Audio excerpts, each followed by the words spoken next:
And so you return. Have you gained a better understanding of the crisis now faced by the First? Better is not the word I would use. Some lands may have been spared the flood, but the survivors live only to suffer. There seems no end to the horrors inflicted by the Sin Eaters. Indeed. Those abominations are a calamity in their own right. And I can well imagine how hopeless the task of eradicating them must seem to you. But after countless battles and untold sacrifice, we have identified a potential weakness. Sin Eaters are drawn to serve the strongest of their kind, a class of creature we call Light Wardens. And from what we have been able to ascertain, only a handful of these entities exist.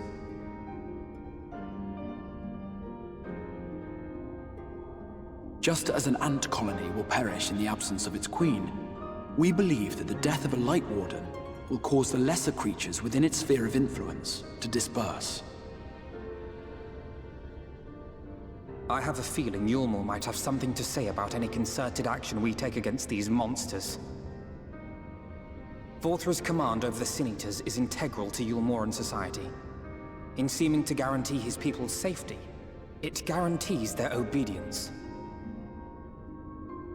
He will not take kindly to us depriving him of such useful allies.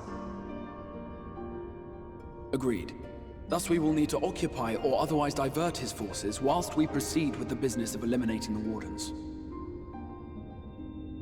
Until we have done so, all other considerations must be set aside if we are to forestall the 8th Umbral Calamity.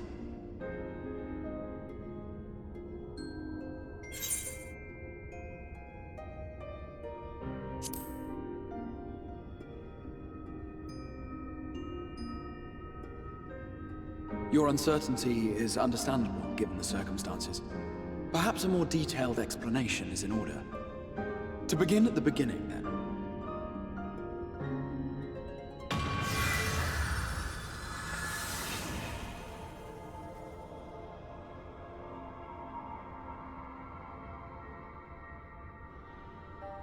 In the ancient past, a single star was divided into 14 worlds. This is the source, your home. These others are the 13 shards, in whose number we find the first. Though physically separate, they retain a connection to each other, and with the source especially. Now, let us assume that a given element in one of the shards attains abnormal ascendancy. Just as water will flow from the highest point to the lowest, the excess energy will begin trickling into the source.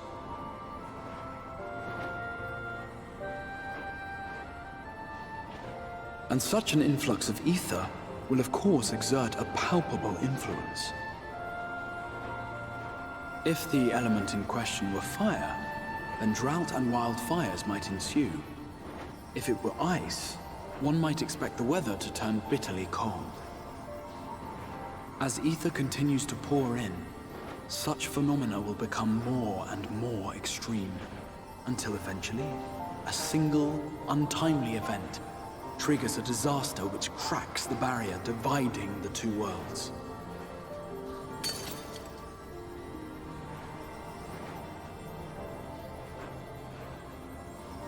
What was once a trickle now becomes a deluge, sweeping the shard along to be rejoined with the source. At the same time, the element which held sway in the shard is unleashed in full, its energies amplifying the original disaster to truly catastrophic proportions. An earthquake thus magnified might strike with enough force to shatter continents. A tidal wave might swell to a size capable of drowning entire nations. These devastating events are what we refer to as umbral calamities. 7 times has a calamity befallen the source. 7 times has a shard been absorbed.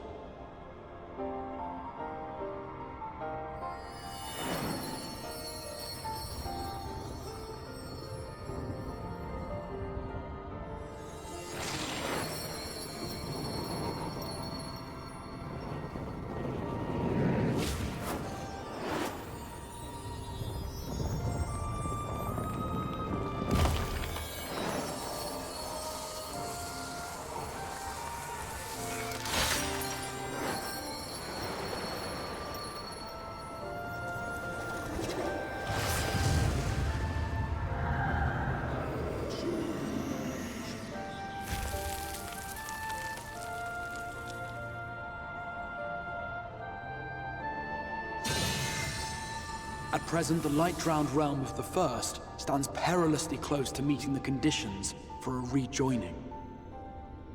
It is the Sin Eaters who are to blame for the Light's continued dominance.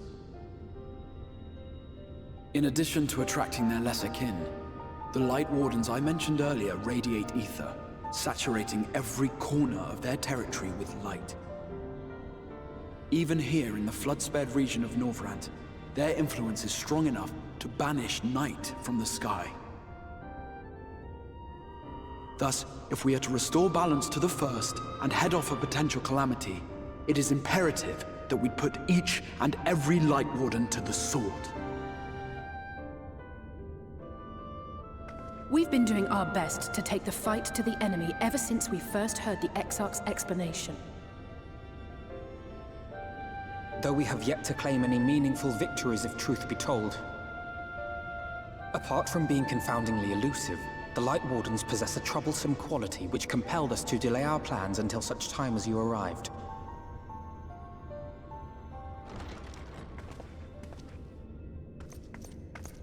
Forgive the interruption, my lord, but Hallminster Switch is requesting reinforcements. They say the Sin Eaters are attacking in force, and the village could soon be overrun.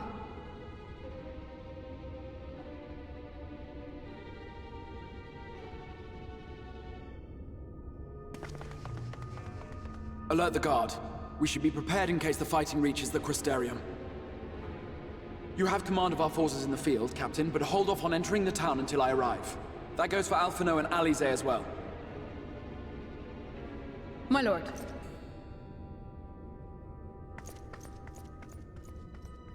Pray, lend us your strength.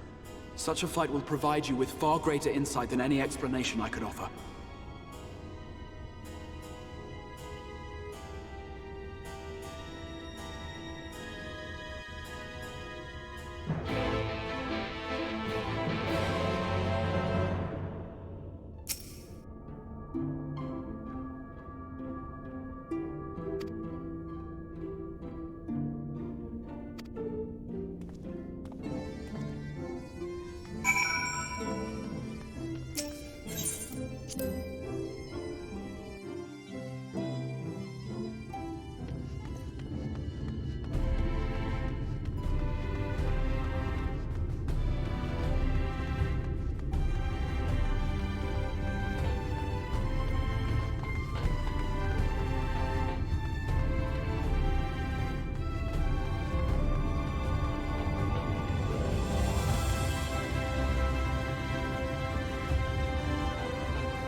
I'm with you.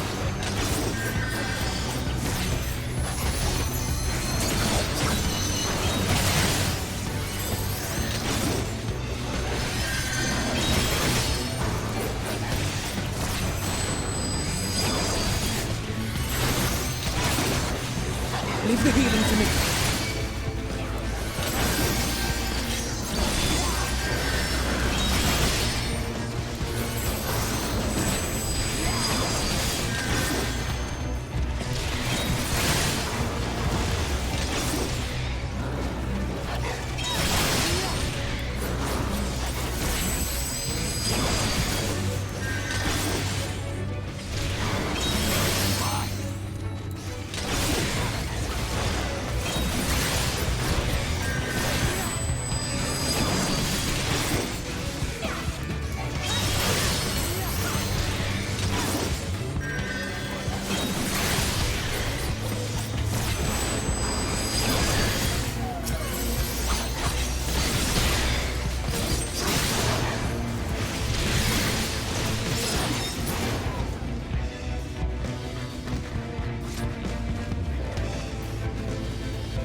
So be it!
So be it!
the healing to me.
It's releasing its ether! Fall back!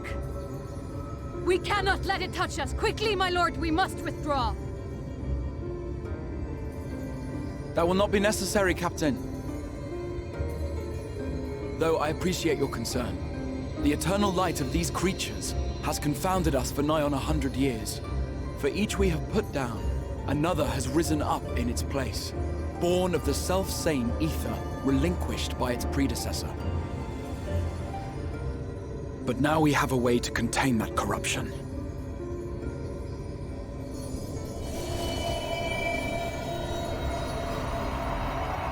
The blessing of light, and the hero who wields it now stands before you.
Behold! The monster's power is broken, and the world, twisted by its touch, returns to its rightful form.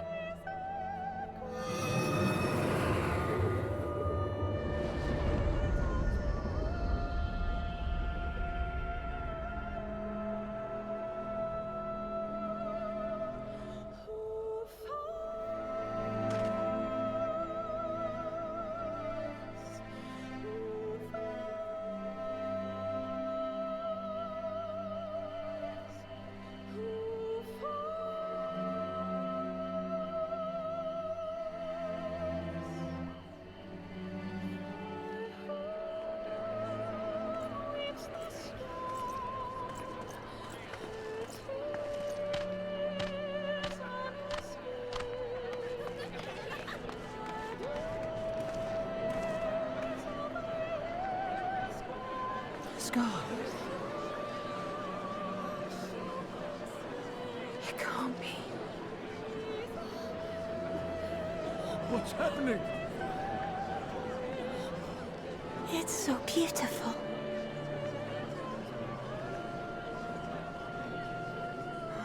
The sunless sea.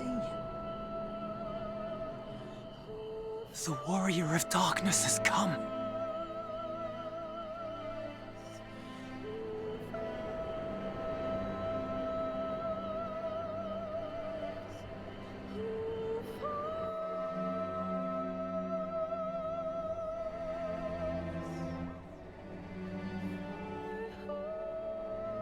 Is that what I think it is? The night sky. As it should be. Who are you people? You killed a warden, then bathed in its ether as if it were a spring shower, and now the sky? The legends are true.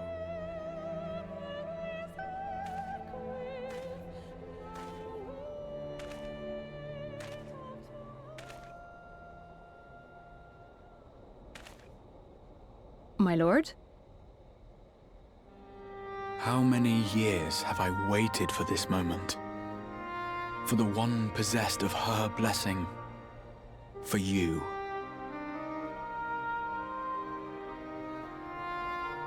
You have vanquished the Light Warden of Lakeland, and for the first time in a century, darkness has returned to the mantle of night.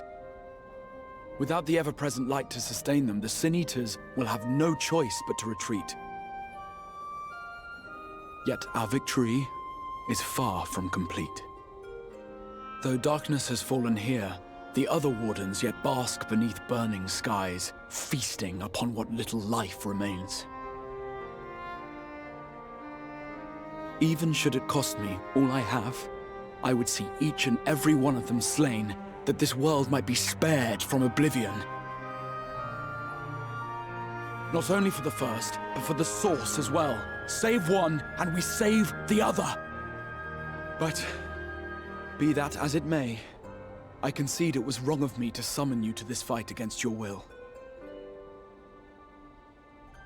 I swear, on my life, I will one day atone for that deed, but for the present, I beg you stay and see this fight to its conclusion. Cast down the Wardens and restore darkness to the first.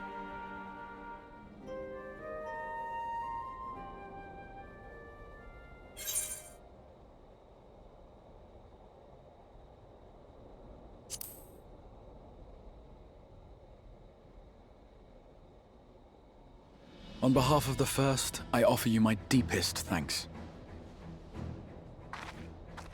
I understand there is much at stake here, Exarch, but why do you risk yourself so readily?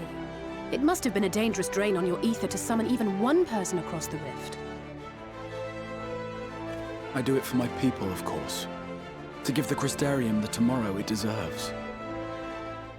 That is true now, yes, but the city had yet to be built when you first called forth the Crystal Tower. I'm simply curious to know what prompted you to commit yourself so completely to this particular course.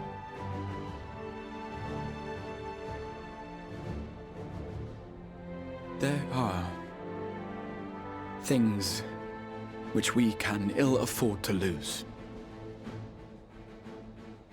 And I sensed from the first that I had a part to play in preserving them.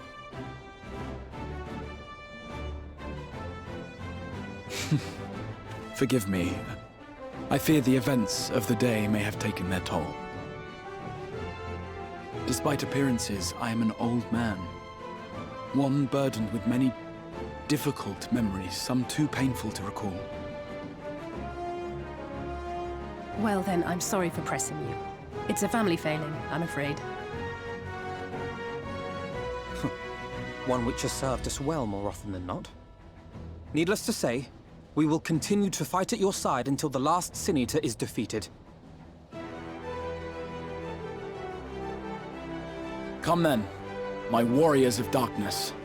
Let us gather the surviving villagers and make our way back to the Crystarium.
So it's your lot's turn to be the Warriors of Darkness, is it?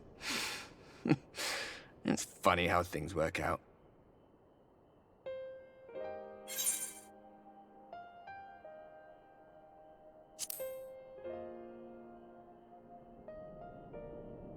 Well, I did warn you. I followed you to Yulmore and then on to Armarang. And I was there when you slew the Light Warden.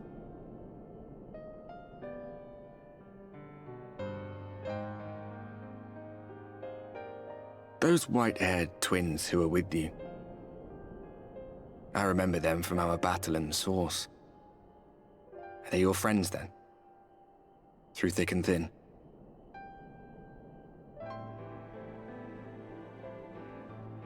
Aye. Then I suggest you keep them close. It's when you charge ahead trying to save someone else that you end up losing those you love. Not that you need telling, I'll bet you've lost plenty. But I wonder, what will it cost you this time?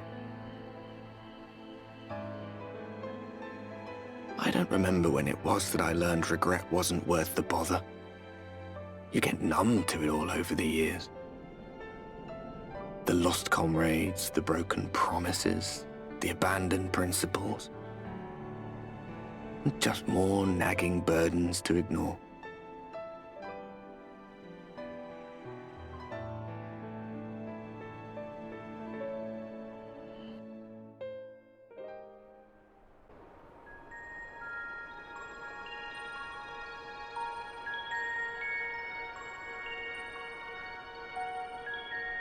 So this is what the light was hiding.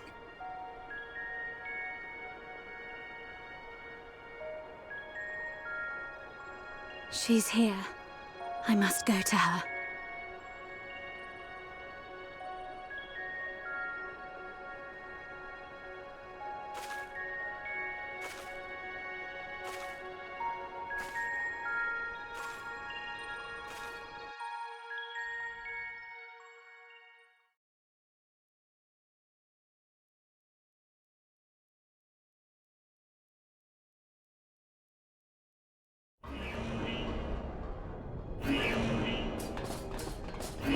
Intruders!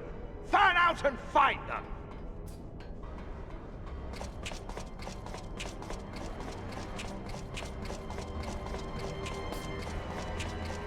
Out of my way!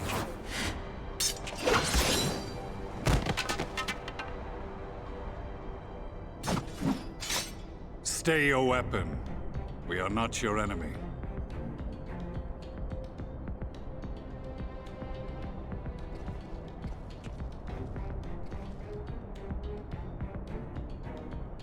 When the alarm sounded, I wondered what we had done to betray our presence.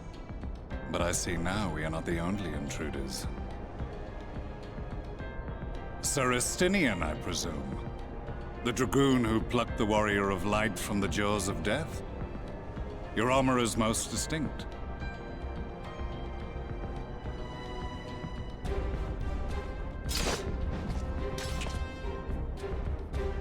Much as yours once was. But even without it, I see a former legator still has eyes and ears in unexpected places. Van Baelsar, in the flesh. Though I understand you prefer Shadow Hunter.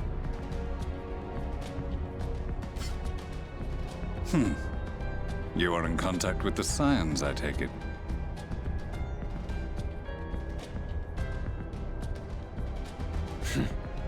Through no choice of my own. They tracked me down and conscripted me to their cause. I swear their receptionist was trained as a spy. Not that anyone can escape that Baldessian woman once she has caught the scent of your ether. If they have resorted to using freelancers, I must assume their attempts to wake the afflicted have failed. And what of their champion? Away on other business. Thus, it has fallen to me to root out any trace of the Empire's new weapon.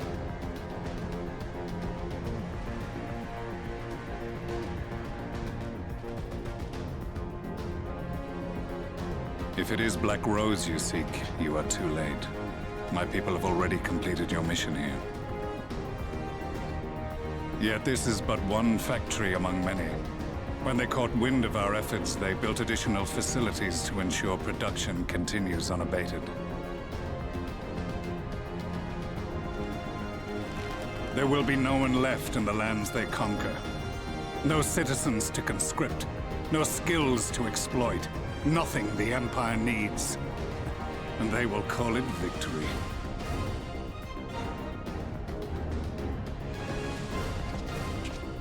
What exactly does this Black Rose do? The gas is described as a poison, but its actual effect is more arcane in nature. It was created to disrupt the ether in living beings, to bring the flow of their life energies to a standstill. Inhaling even the tiniest amount will cause all bodily functions to cease, much as a potent venom will stop a man's heart. Released over a city, Black Rose could conceivably kill every inhabitant, and all without damaging a single structure. Search every corner! Rouse the barracks if you have to! I want this facility secured! I have more questions, but now is not the time. Sir Estinian, I have an offer for you, but I will make it only once. Since it would seem we seek the same answers, you are welcome to join us. Ha! From what I hear, you need all the help you can get. In case you don't know, Varys himself confessed that your empire was a creation of the Ascians. I am aware of what his Radiance said at the parley. Thus I would return to the capital, that I might behold the truth of this corruption with my own eyes. My path leads to Garlemald.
You have come at a good time.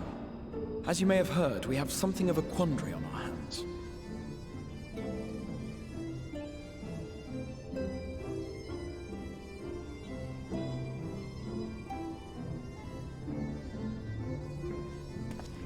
Laxon Loft, here in Lakeland. Yulmore has sent one of its airships. They have questions for us concerning the death of the Light Warden. Their emissary makes his way here even as we speak. I suppose the sky does rather give the game away. Indeed. 'Twas inevitable they would come knocking. The only question was how soon.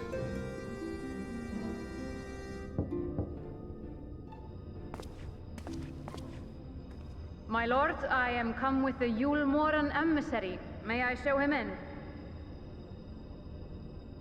A moment, Captain, if you would.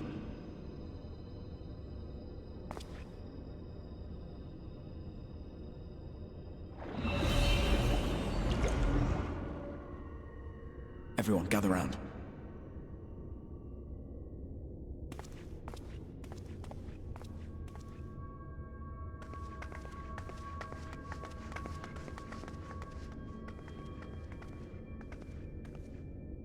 I do not wish to show our hand prematurely. Forgive me this liberty. Vanish.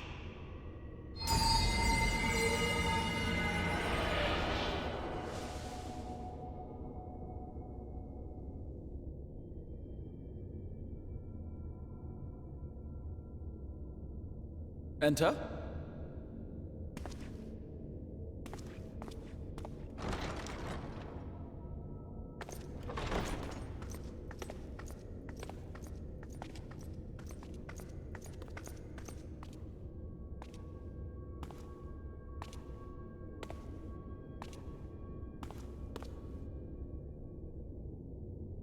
Well, well. The commander of the Yulmoran army himself.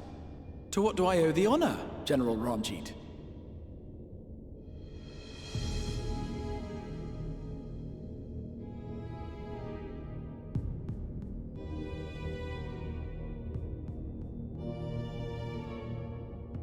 The Light Warden is dead, Exarch. Were your people responsible? You are clearly in some haste, my lord. But before I address your question, you must allow me one of my own. What is Yulmore's interest in this? His benevolence, Lord Vorthry, is gravely concerned that the actions of an ignorant few may jeopardize relations between man and Sin Eater. Should it transpire that the Crystarium is guilty of abetting the villains responsible for this outrage, my lord has decreed that it suffer the same retribution.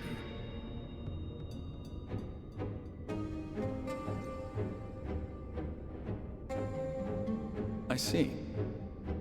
Since you have been so candid, I too shall speak my mind.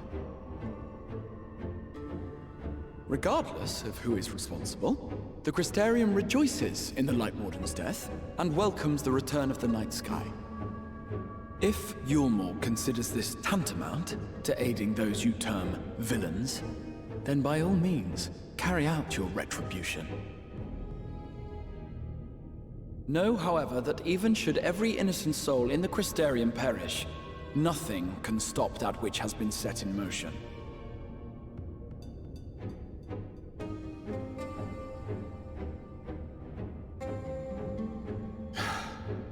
Folly. The death of one or 1,000,000 Sin Eaters changes nothing.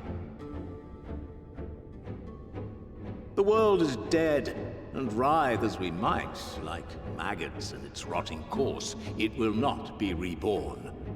Only by my master's grace may we live out our days in peace. But I waste my breath. You have made your stance clear. I shall relay your words to Lord Vorthry. In the meantime, you would do well to counsel any here who have done more than merely rejoice in recent events, to throw themselves upon Yulmore's mercy, promptly.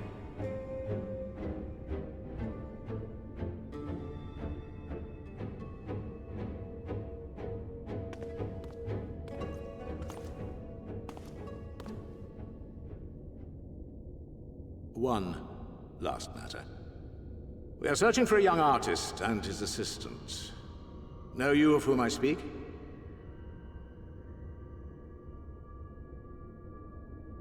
An artist and his assistant, no.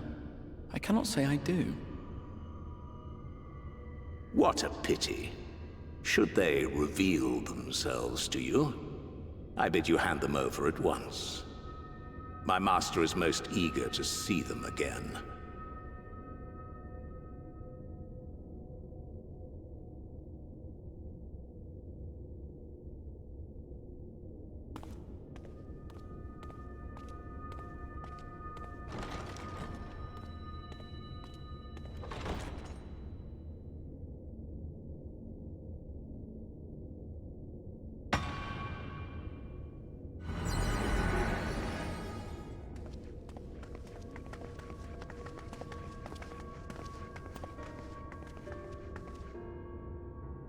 Am I imagining things, or did he just stare straight at us?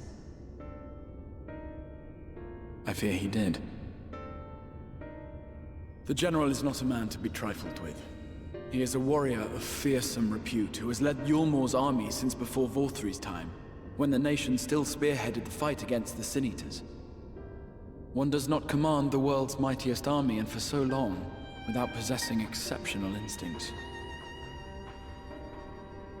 If Yulmor chose to send such an individual, we must assume this talk of retribution is more than an idle threat.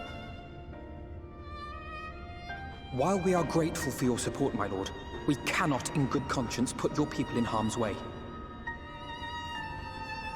It is noble of you to say, Master Alphino, but my people have been in harm's way since long before you arrived. Yulmor has ever yearned to rule over what remains of the world. Even should we surrender the Warrior of Darkness to them, they would find some other pretext upon which to invade.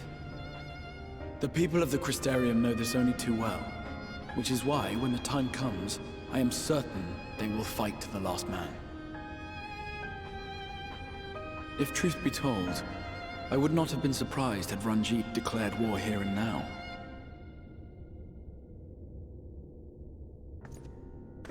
He may have reason to delay. According to reports, the Yulmoran forces at Laxan Loft were observed taking a prisoner. A young woman believed to be none other than the Oracle of Light, Minfilia. It may be that General Ranjit wishes to convey her to Yulmor before commencing hostilities. Having mentored generations of Minfilias, it would not surprise me if he had made her capture his chief concern.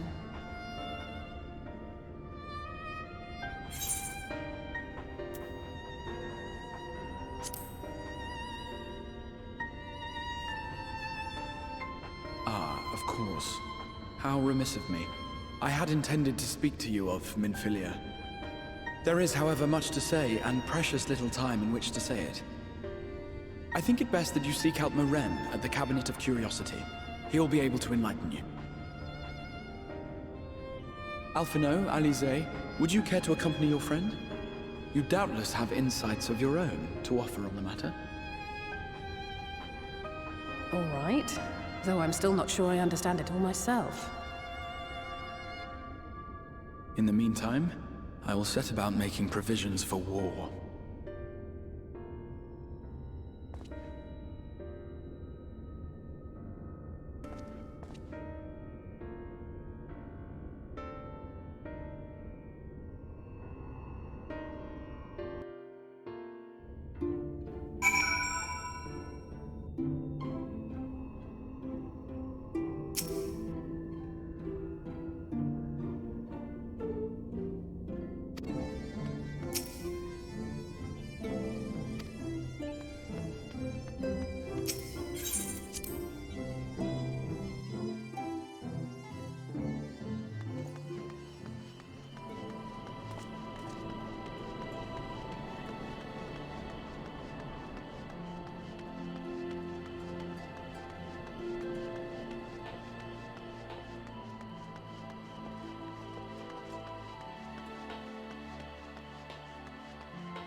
You are doubtless eager to attempt Minfilia's rescue, and with your combined strength, you may well succeed. But as I said earlier, I do not wish to show our hand unless absolutely necessary.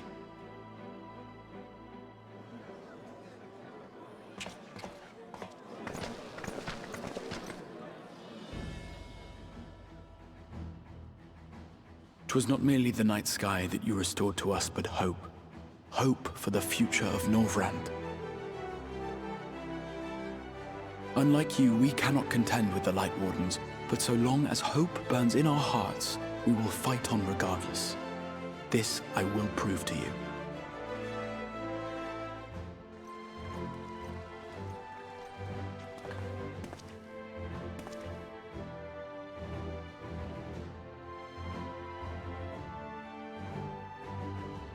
My friends, I thank you for gathering at such short notice. There is something I would ask you all. As many of you are aware, I received an emissary from Yulmore a short while ago in the form of General Ranjit. To my dismay, the General condemned the slaying of the Light Warden, and warned me in no uncertain terms that, should the Crystarium cast its lot with the Warrior of Darkness, there would be war.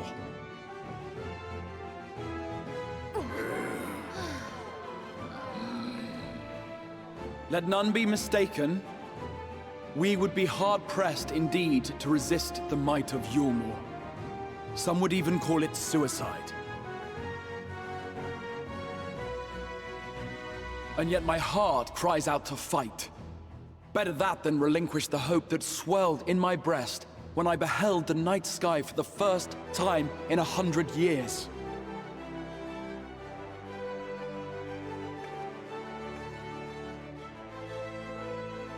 Or so says my heart. My mind, meanwhile, reminds me that to follow my heart would be to risk everything we have accomplished thus far. Clearly, this is not a decision to be made lightly, nor less alone. And so I put the question to you all. What should we do?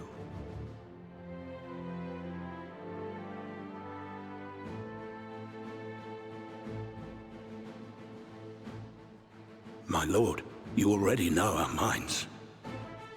It brought tears to our eyes to witness the knight's return. The whole of Norvrand deserves the same, and not just because some children's story tells us so.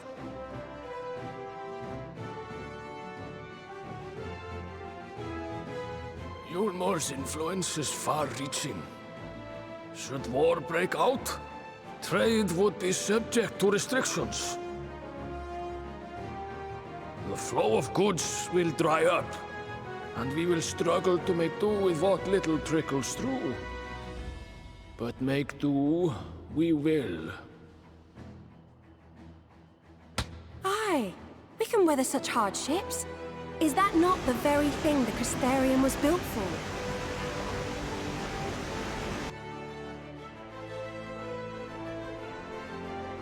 We have always taken pride in our ability to sustain ourselves.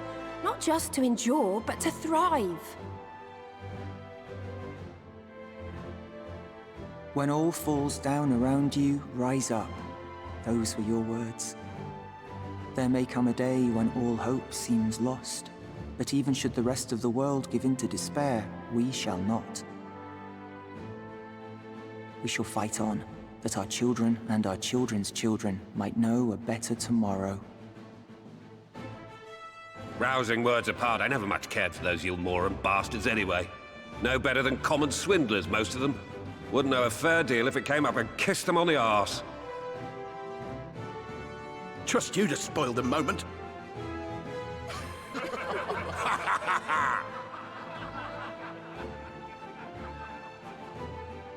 It appears we have a consensus. Let it be known that the Yulmoran host at Laxon Loft has taken the Oracle of Light captive. They fear the power she holds over the Sin Eaters, and doubtless intend to imprison her once more. So, I move that we rescue the Oracle, grant her a place among us, and let that be our answer to Yulmore's ultimatum. Hear, hear! Hear, hear!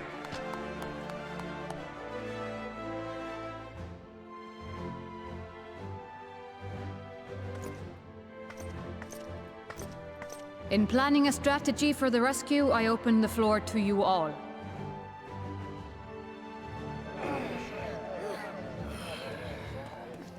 And there you have it. If Yulmore wishes to denounce us as villains, then we shall embrace our villainy. Will you do so as well?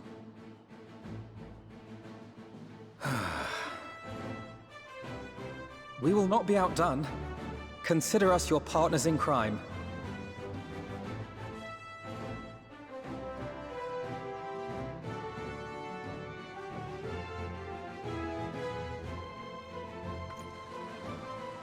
My lord, our proposal is as follows. We begin by deploying Amaro to occupy the skies over Lakeland. They should serve to delay the airship's departure.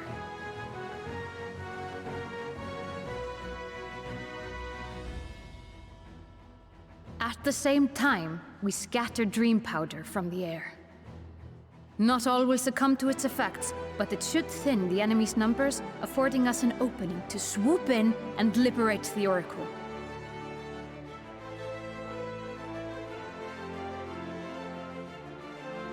Very good. Cease your preparations.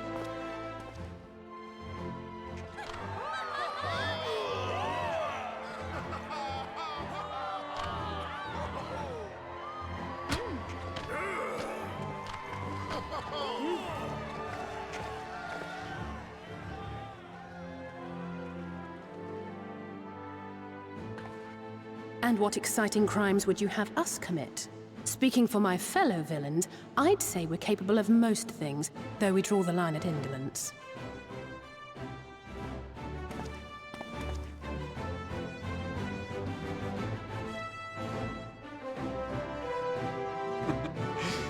If excitement is your desire, then I bid you join the Guard. Captain Lena will give you your orders.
Keep moving.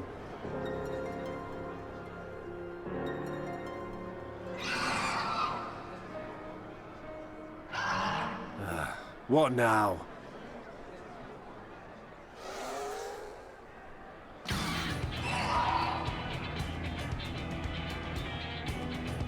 The Crystarium at a guess. Desperate fools. It'll take more than a handful of overgrown lizards to ground us.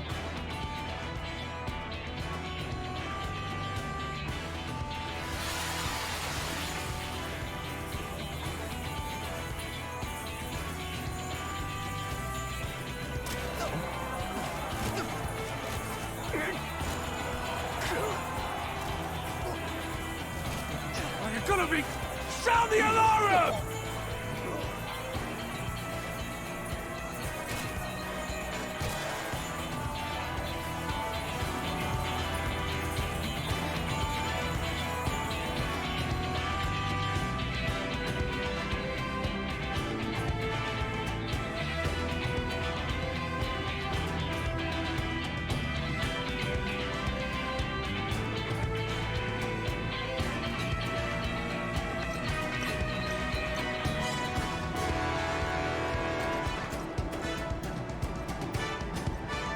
Captain, the powder has taken effect.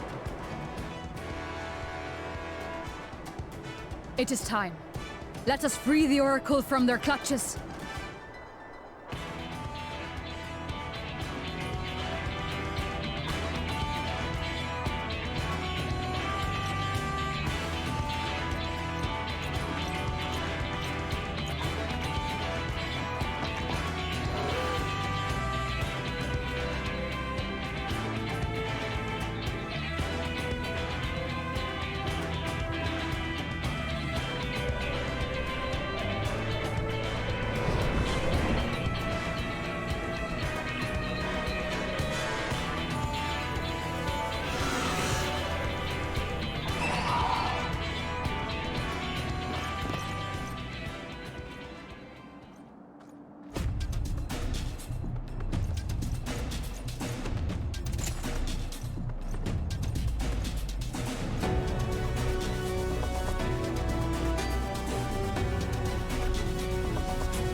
For the Crystarium!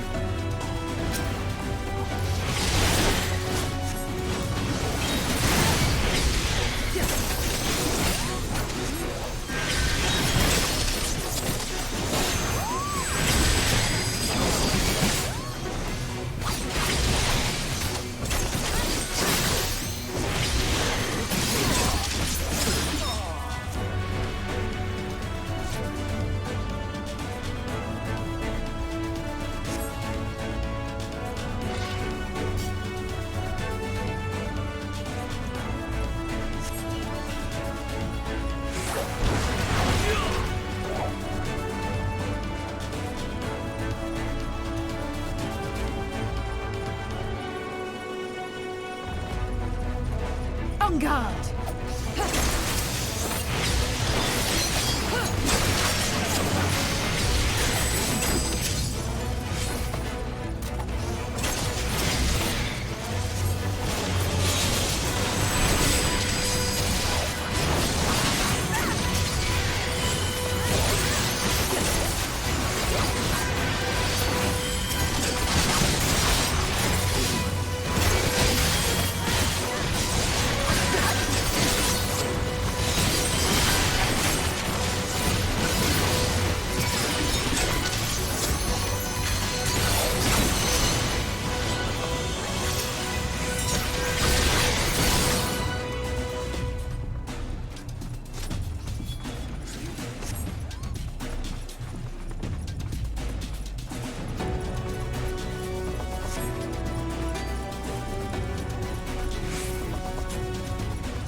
Leave this to me!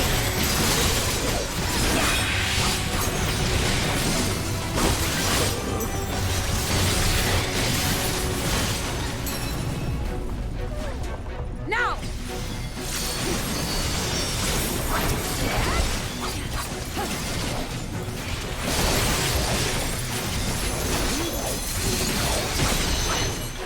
Let's give them a show!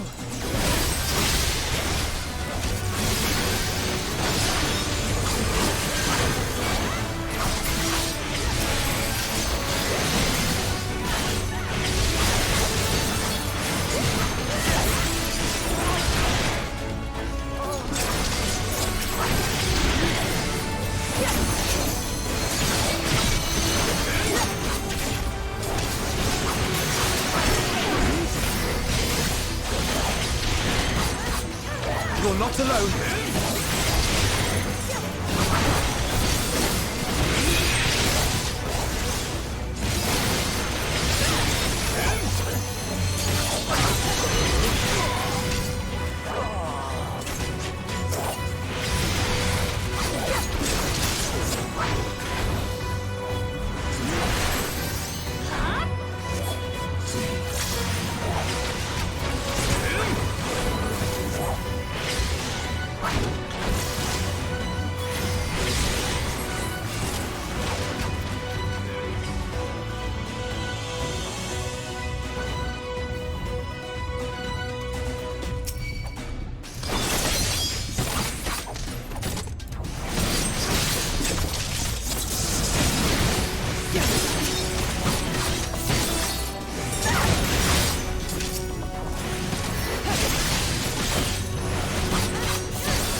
see you persist in this folly!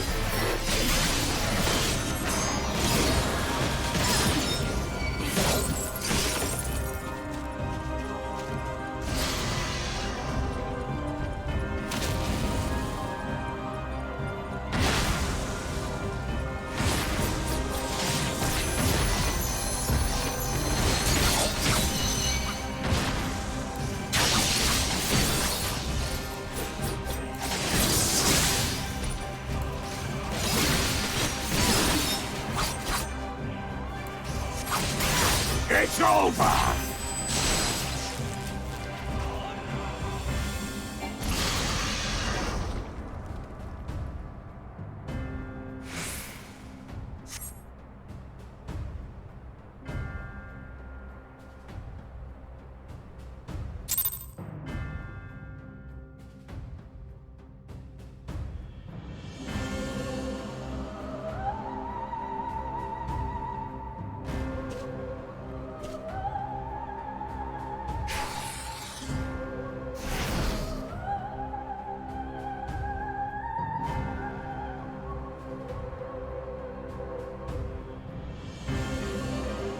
You, boy. You bear a striking resemblance to the artist my master seeks. By all means, keep your counsel. You will all have ample time to confess your crimes back in Yulmore.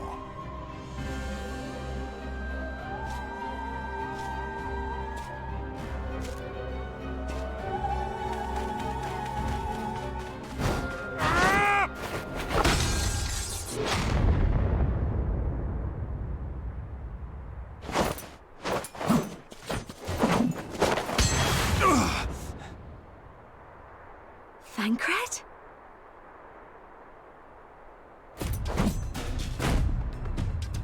So, you are the wretch who stole her from us. And what if I am?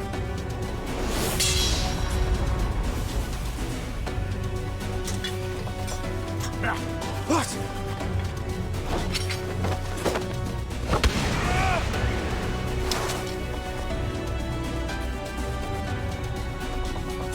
Pathetic. Vermin such as you are not worthy of the Oracle.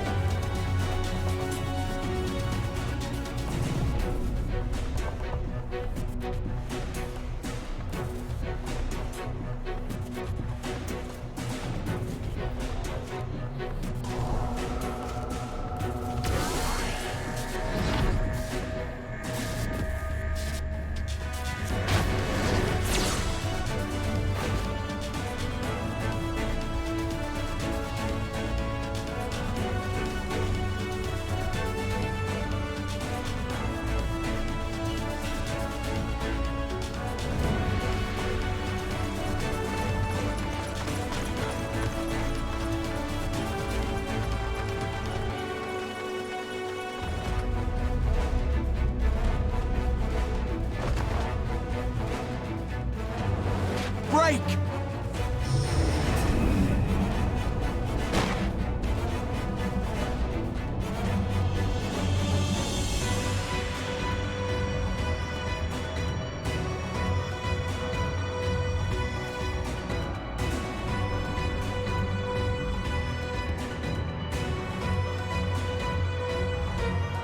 Fool! You would see your city razed.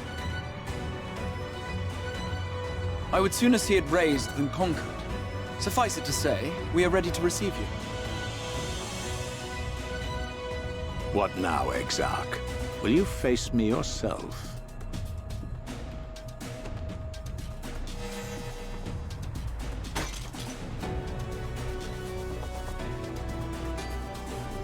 I think not, General.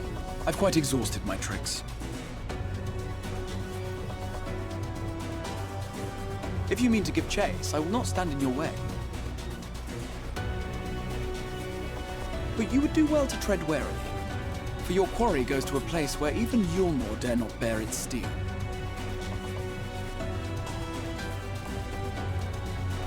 Ilmeg, the Fairy Kingdom.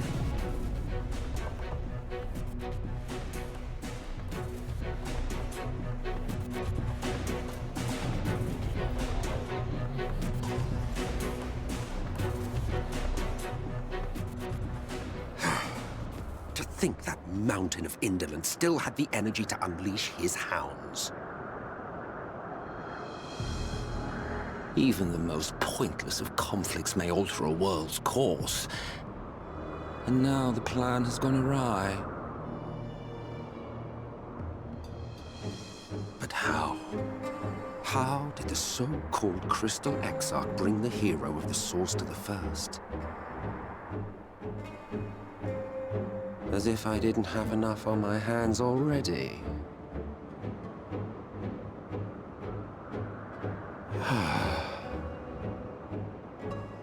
Then again, with a soul such as that,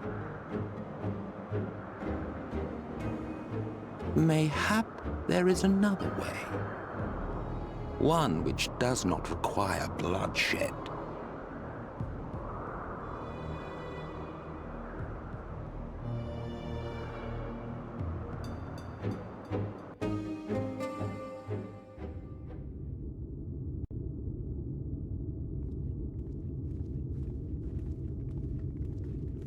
Not so long ago, here in the shadow of the Northern Ranges, lay the great kingdom of Verbert. A nation with a proud history that the Sin Eaters cut short, just like all the rest. Since that time, these lands have become a haven for Fey folk. Dreamers frolicking amidst the ruins of a forgotten realm.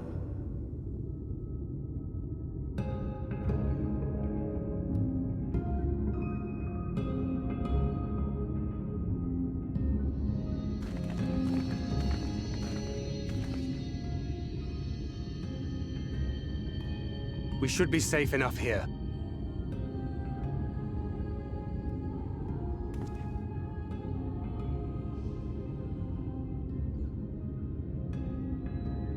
It's good to see you again, my friends.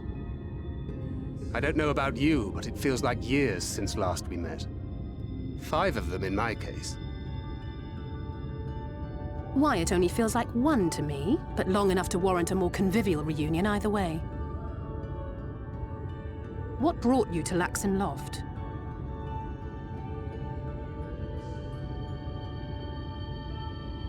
The girl, Minfilia, she and I were traveling together, hunting Sin Eaters.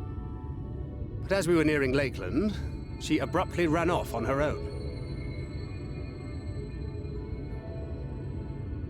I found her too late to stop the Ulmorans from taking her prisoner. And as I was considering rescue options, I observed that the Crystarium was on the move.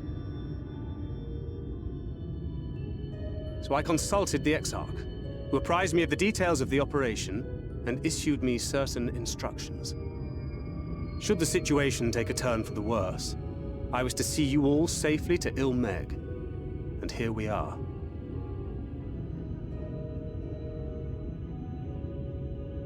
Urianger has called this place home for a while now. Yet we have never called upon him, I am ashamed to say. 'Twas only at the Crystarium that we met. Hardly surprising. This is not the sort of place one visits on a whim.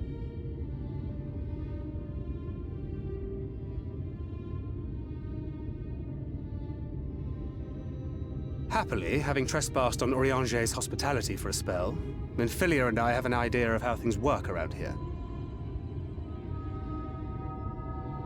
Sooner or later, the Ulmorans will come after us. But before they do, the Exarch bids us accomplish 2 things. First, rendezvous with Urianger. And second, eliminate the Light Warden of this land.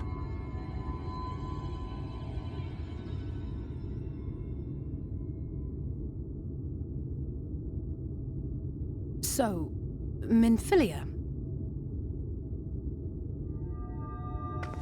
What made you leave Thancred behind, if you don't mind me asking?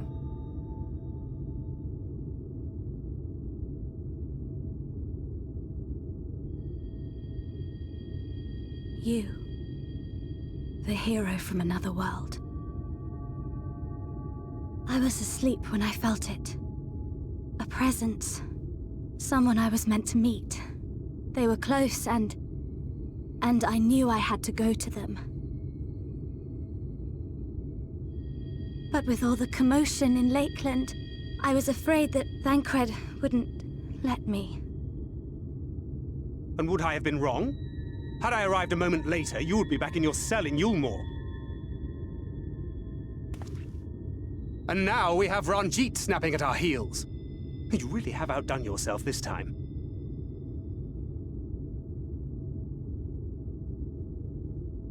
I'm sorry. Thank you for saving me.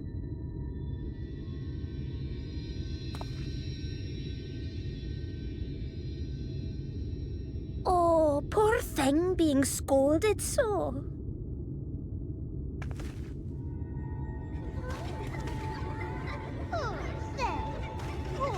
Poor thing. Who said that? Show yourselves. Come now, put away that frown and have some fun with us. Yes, let us have some fun. Lots and lots of fun. Which way was it to Urianger's?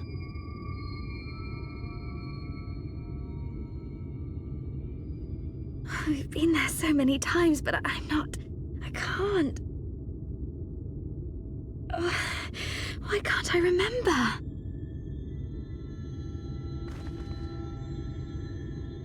Damn it all. We're already caught in their spell.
Farasitha, Krakleath.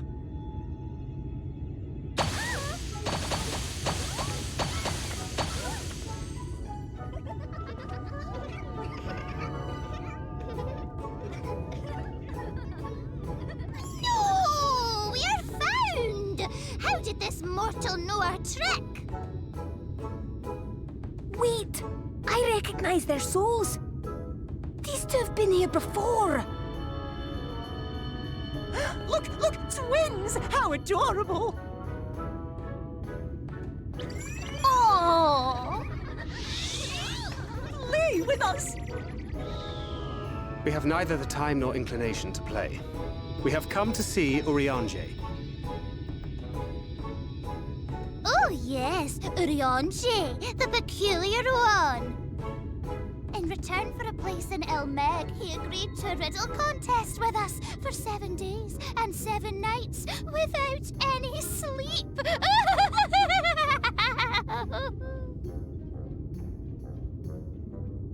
Oh, that was so much fun! We must do it again! I'm sure he'd be delighted. Now, if you'd be so kind as to lift your spell.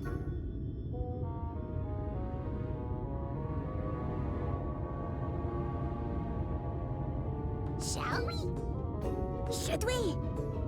Would we? What now? I don't know, but this is their home, so we must indulge them.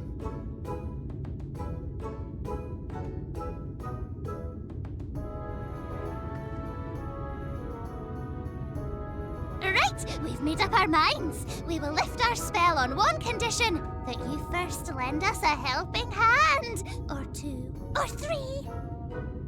Once you've helped solve all of our troubles, we'll let you see Urianger, Pixie's honor.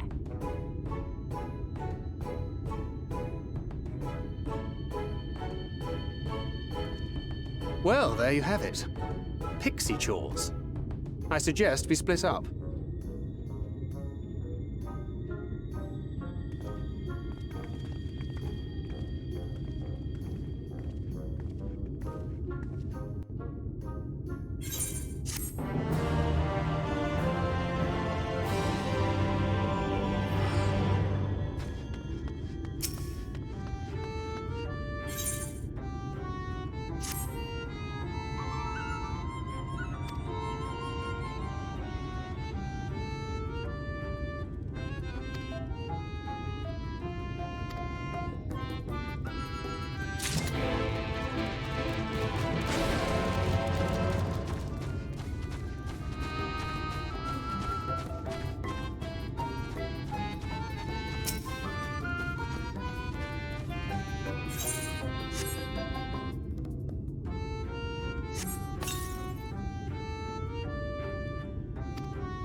You're late!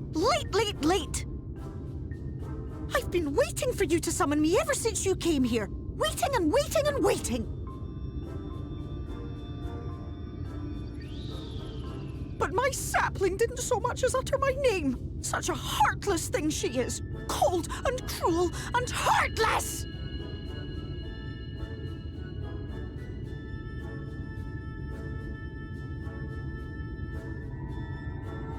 Another self-important little brat.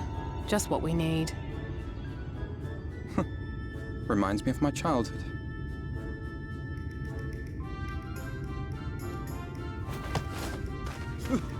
All right, I'm sorry. It was a joke. Honestly, just a joke. But just now you called for me so earnestly, so fervently. I couldn't possibly stay angry at you. Very well. As your lovely branch, I will lend you my strength.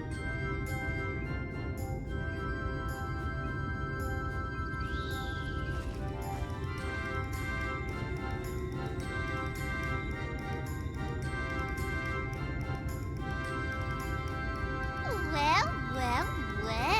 If it isn't Theo Ool, the mold field, it's been too long. Not long enough for you to think of any new games, though, apparently. If I were you, I'd be bored of myself. Now let me make something clear. That mortal is mine. No matter what you do, she will never be yours. Never, never, ever! Oh, not even a bit. But what about the others? Surely we can keep them. No, you can't keep them either. They're for my amusement and mine alone. And if you lay so much as a finger on my sapling, I'll scatter the contents of her bag all over your precious village. There'll be cold, hard metal, furry, festering food, stinky, sweaty small clothes, and all manner of other terrible, unmentionable things. How would you like that,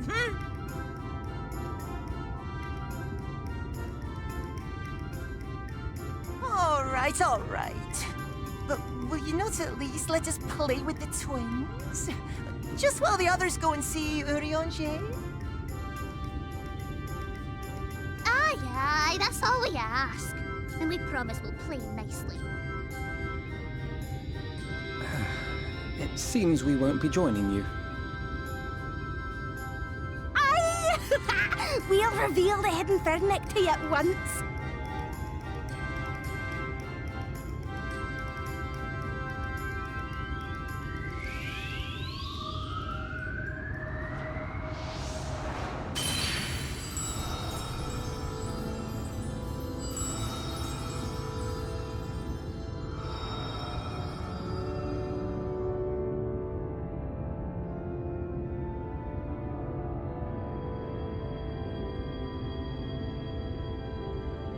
So this is the true Ilmeg.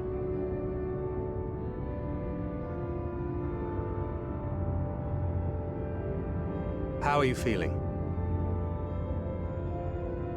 Better. I think I remember the way now. Apologies for the delay. Shall we go and see Urianger? Your lovely branch is useful, yes? So whenever you're in trouble, you must remember to make use of me!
Urianger, are you in? Unto a world weary of heroes, a hero wends her way. The Exarch did send word that thou wouldst seek me out, but ne'er did I imagine thou wouldst arrive so soon.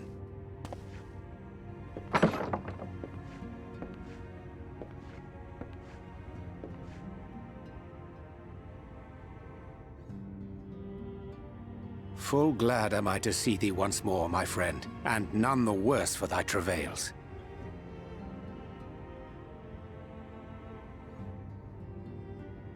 Run along, Minfilia. We will meet you outside. But...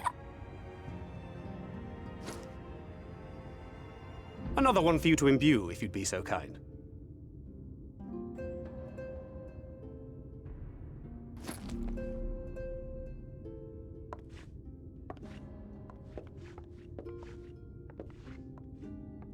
I take it thou hast met with our other comrades already?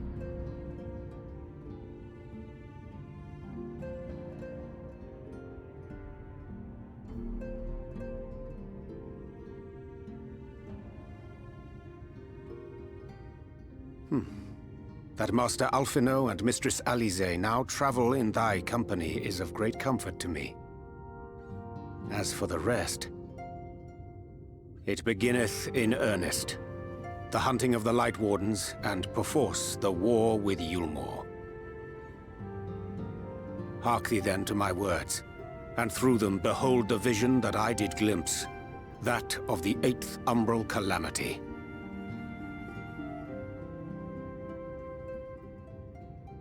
As I drifted hither to the first, traversing the boundary twixt reality and potentiality, I did bear witness to events yet to come.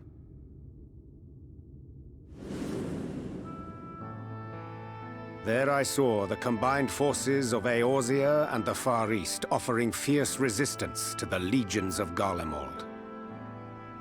So fierce, in fact, that they did begin to push the enemy back. Ilm by painful ilm at first, then yalm by yalm, and malm by malm in time. Yet the joy they felt was short-lived, for in so doing they did force the Empire's hand. Faced with defeat, the Garleans turned to a weapon most vile: Black Rose. Its potency defied all reckoning.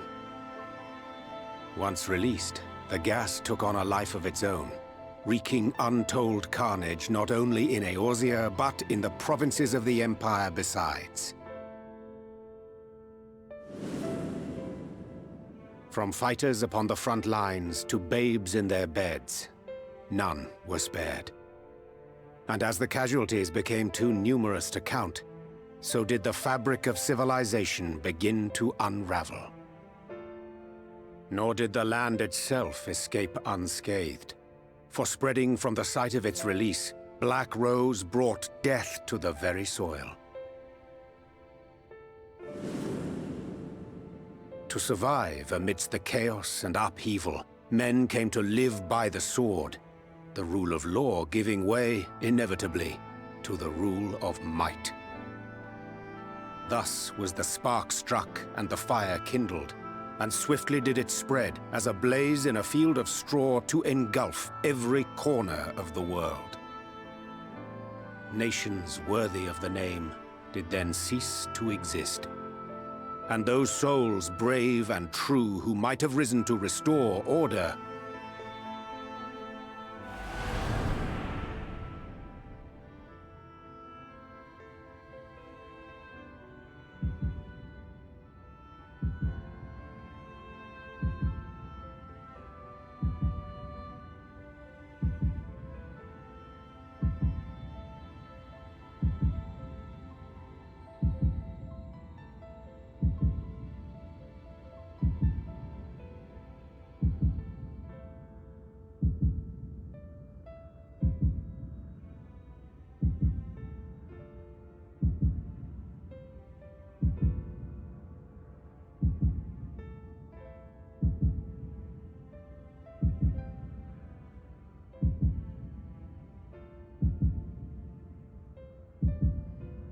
were no more. For the weapon spared not one, not even thee.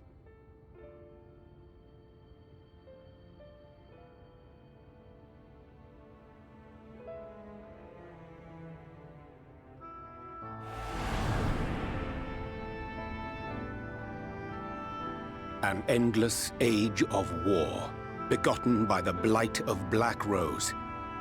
Such is the legacy of the 8th umbral calamity which I did behold.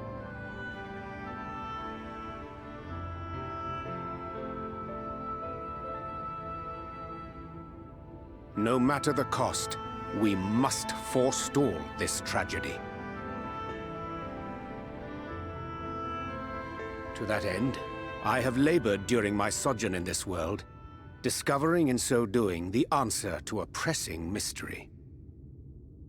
That of Black Rose's inexplicable potency. Come.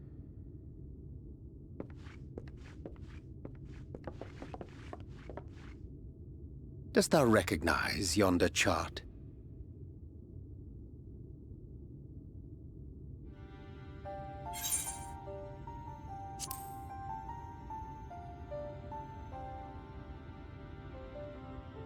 Indeed. 'Tis a rendering of the elemental wheel, such as one might find in classrooms across the source. As the chart maketh plain, our world is composed of 6 elements, in addition to which there exist 2 poles in fundamental opposition. Astral, the active; umbral, the passive.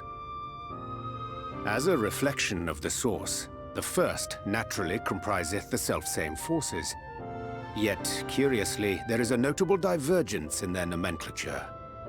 To be specific, the denizens of this world employ not the terms astral and umbral.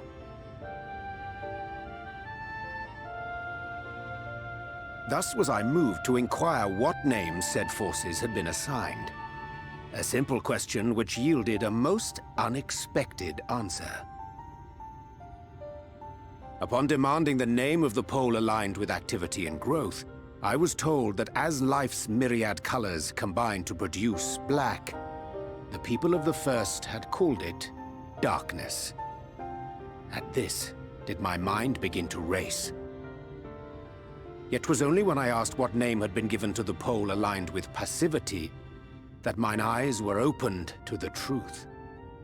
Peace and tranquility being as purest white, unmarred by color, I was told it had been given the name of light.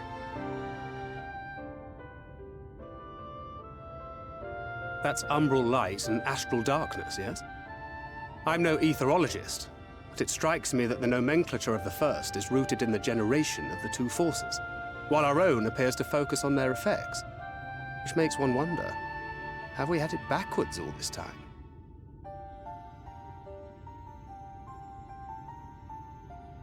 "'Tis indeed a compelling question, and one which beareth closer examination. Yet what knowledge we already possess sufficeth to explain the chain of events. The phenomenon of etheric thinning observed in the source is the consequence of light, the power of stasis, flowing in from the first to stifle the movement of ether within the land. And according to Master Alphino, Black Rose slayeth by halting the circulation of ether within living beings. Should such a weapon be unleashed even as the first were rejoined, replete as it is with light, we would have a disaster of untold proportions on our hands. A calamity. Well, at least we have a better grasp of what we're facing. Our objective, however, remains unchanged. We are to eliminate the Light Warden of Ilneg. Speaking of which, were you able to ascertain its whereabouts? Aye. 'Tis all but certainly ensconced within Leergear, the castle which standeth in the midst of the lake. To enter said stronghold, we must needs turn to the Pixies for aid. Fortunately, I have become quite adept at courting their cooperation. Henceforth shall I accompany you, and do all in my power to ensure that my vision doth not come to pass.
"'Tis done.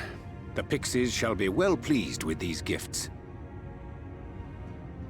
Ah, lest I forget.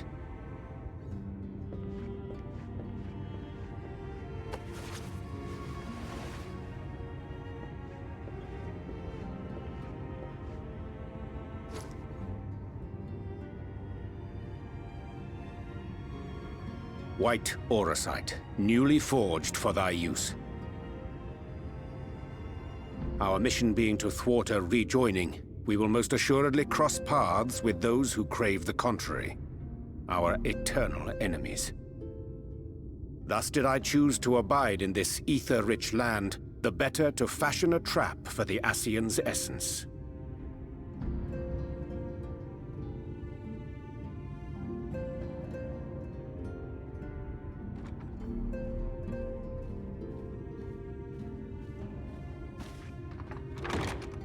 May I come in now? You may indeed, assuming you've finished.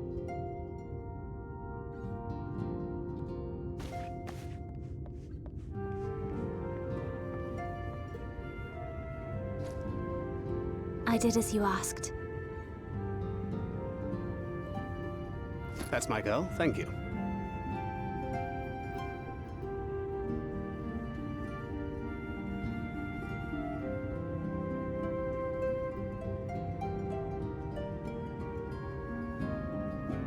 I should probably explain. Though my body remained behind in the Source, its limitations saw fit to accompany me. Which is to say, I cannot manipulate ether. I took up the gunblade for its defensive advantages, but on account of my little impairment, I cannot imbue the ammunition myself. Luckily for me, Minfilia has quite a talent for it. Minfilia, once we set forth, we are not like to return for some while. If thou wouldst choose tomes to take with thee, let it be now. Really? May I? Of course, my dear. Yet have care thou dost not add overmuch to thy burden, lest I incur Thancred's ire.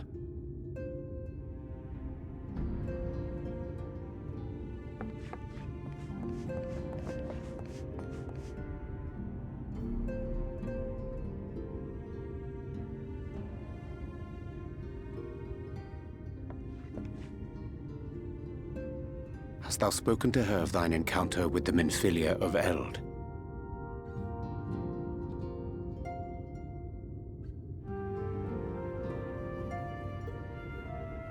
Well, I suppose now is as good a time as any. As you know, I freed young Minfilia from captivity in Yulmore some 3 years past. Not long after, the two of us journeyed to the south of Armareng, to the edge of the Empty, where the flood was halted. 'Twas there that she awakened. The Minfilia of old. My Minfilia.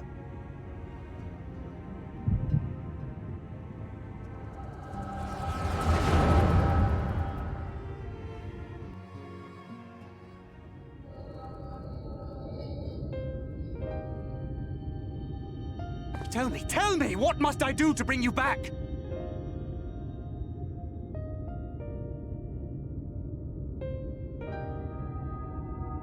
My dearest Thancred, as I am now, I am no different from an Ascian.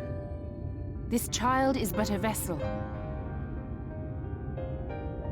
One of many I have used that I might spread word of her enduring blessing and preserve the flame of hope. In my name, each has died, never having lived her own life. I have taken enough from these children. I will take no more. But what of your suffering? Your sacrifice? This isn't fair! I will not stand for it. I cannot! There must be something we can do. Tell me!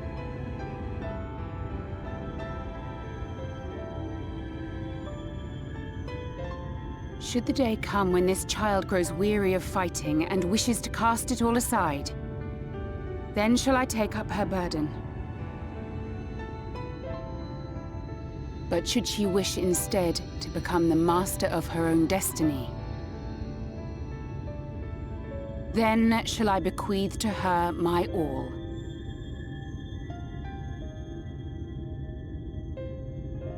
Imbued with the strength that I reserve for rebirth, she may come to wield my powers as her own. And what of my wishes? What of Flamine's? What of all the people who love and care for you and want nothing more than to see you again?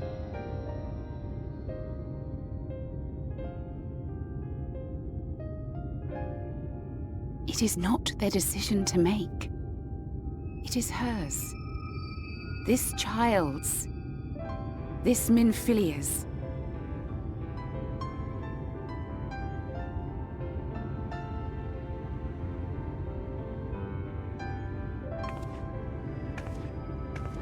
You have ever watched over me, Thancred.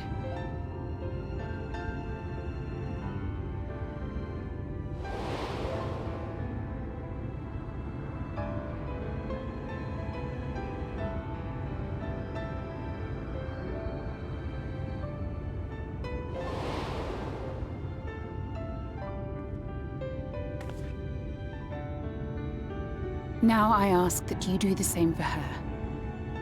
Protect her. Teach her.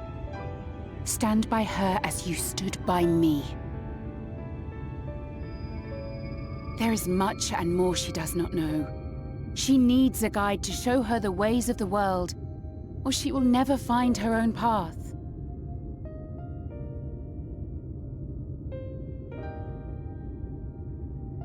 When the time comes, you will find me here. Until that day.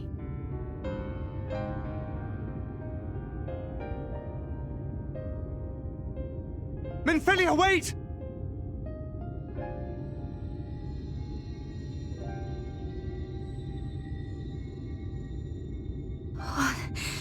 What happened?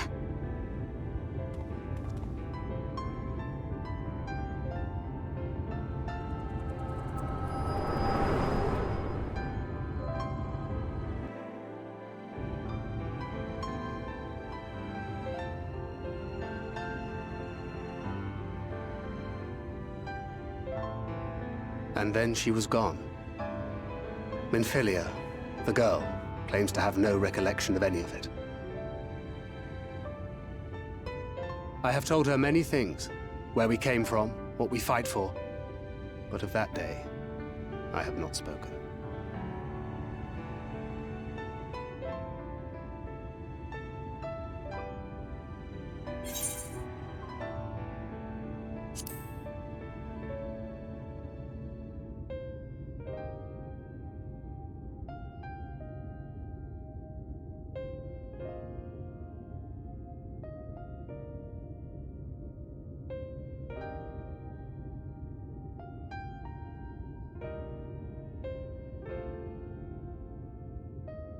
With the coming of another possessed of the blessing of light, the first hath begun to rise up in defiance of its fate. The question remaineth, however, who shall take up the flame of hope which Minfilia hath borne for so long? Whether we will it or no, the choice must soon be made.